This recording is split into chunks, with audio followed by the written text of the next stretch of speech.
2020년 연말 총파업 교육을 시작하도록 하겠습니다. 오늘 교육을 맡은 저는 전국 학교 비정규직 노동조합 본부의 정책실장을 맡고 있는 박정호입니다. 반갑습니다. 네, 올해 코로나 때문에 얼마나 많이 고생들 하고 계십니까? 올해는 정말 빨리 간 것 같기도 하고 천천히 가는 것 같기도 하고 답답한 마음이 연말까지 계속되고 있습니다. 집단 교섭도 답답하기만 합니다. 이맘때쯤이면은 임금 인상안이 확정이 돼서 내년에는 그나마 단돈 몇십만 원이라도 임금이 오르겠구나 하는 기대로 연말을 설레이게 보내곤 했는데 올해는 아직까지도 집단 교섭이 난항을 겪고 있습니다. 연내에 집단 교섭을 타결하기 위해서는 우리 노동자들의 마지막 몸부림인 연말 총파업이 필요합니다. 연말 총파업을 위해서 오늘 교육 잘 들어주시기 바랍니다. 이야기 들으셨겠지만은 지금 집단 교섭에서 나온 교육당국 17개 시도교육청과 교육부가 제시한 임금 인상안은 기본급 0.9% 정액으로 환산해서 월 기본급 17,000원 인상과 식대 1만원 인상, 고작 이 정도가 전부입니다.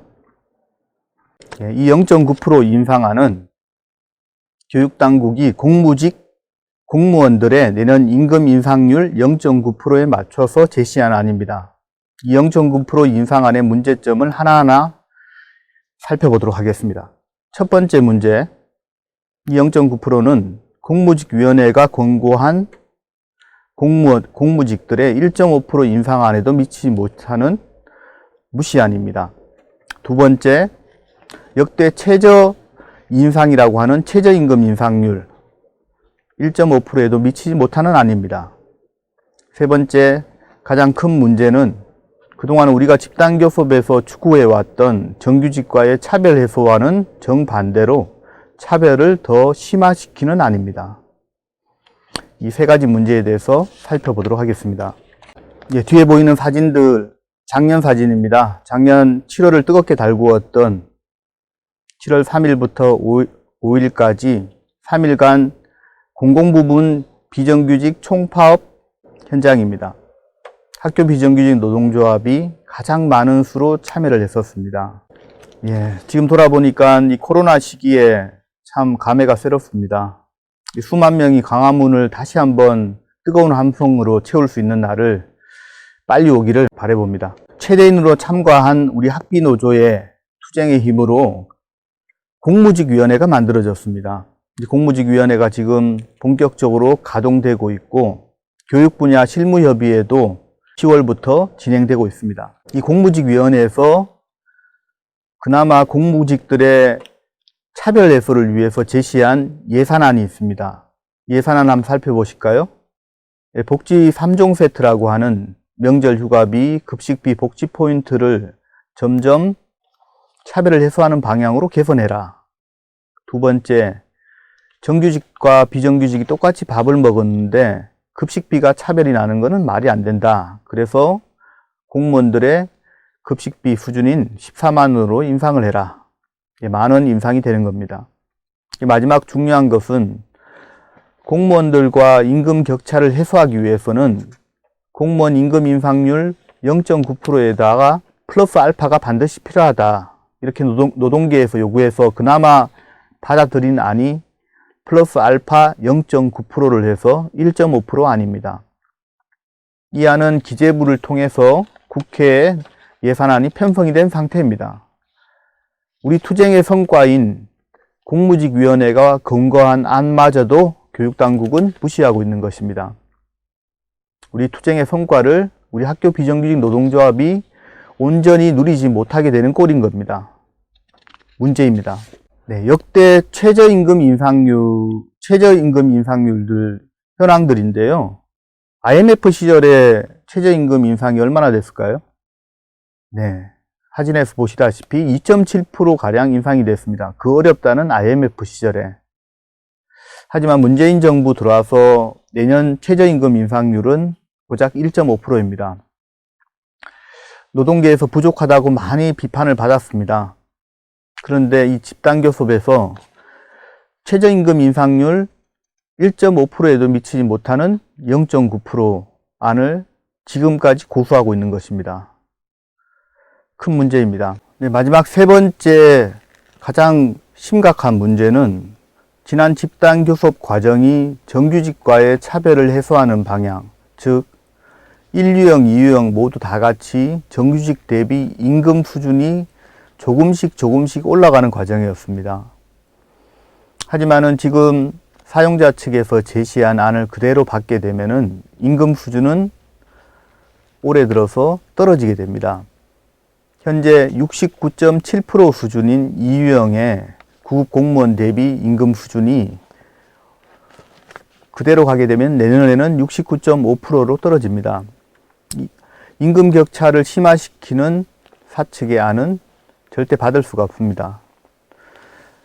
노동조합에서 최종적으로 오늘 기자회견과 그리고 교육감 면담을 통해 요구하고 있는 근속수당 최소한의 인상과 기본급 1.5% 인상, 그리고 명절휴가비에 최소한의 인상이 있어야만 70.5% 수준, 그나마 조금이라도 임금 수준이 올라가게 되고 차별은 해소되는 방향으로 가게 됩니다. 노동조합은 올해 내내 집단교섭 과정에서 핵심 요구사항으로 복리후생수당 차별을 이야기했습니다. 이 차별을 해소하는 방향으로 가자. 당장 어렵다 그러면은 단계적으로라도 차별 해소 방향에 대해서 서로 합의를 하자.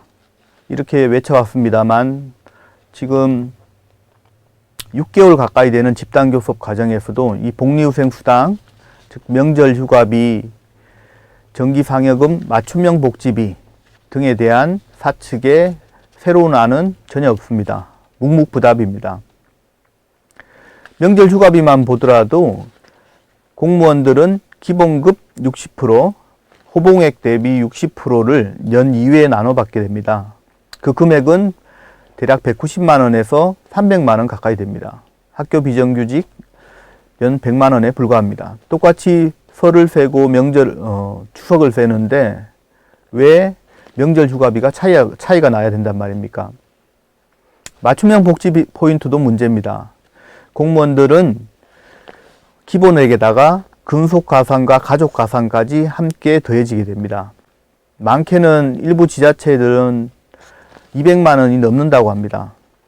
하지만은 학교 비정규직 기본 50만 원에 근속가산은 일부 지역에만 있고 가족가산은 전혀 없습니다. 예, 맞춤형 복지 포인트 지급 기준에 대한 차별이 심각합니다. 이 부분에 대한 해소가 절실합니다. 마지막 출산 축하금도 문제입니다. 출산 축하금 첫째, 셋째를 낳으면은 정규직들은 100만 원에서 300만 원을 받는 반면에 저희들은 셋째를 낳아야만 고작 일부 지역에서 300만 원 가까운 축하금을 주게 됩니다.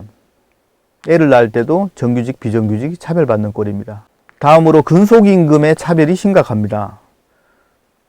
다시 말해 일을 할수록 정규직과 비정규직의 임금이 벌어지게 되는 겁니다. 노동조합은 이 최소한의 근속임금 차별을 해소하기 위해서 근속수당 인상을 매년 조금씩 해왔습니다. 하지만 사측에서는, 사용자 측은 아직까지도 근속임금과 관련된 안을 제시하지 않고 있습니다.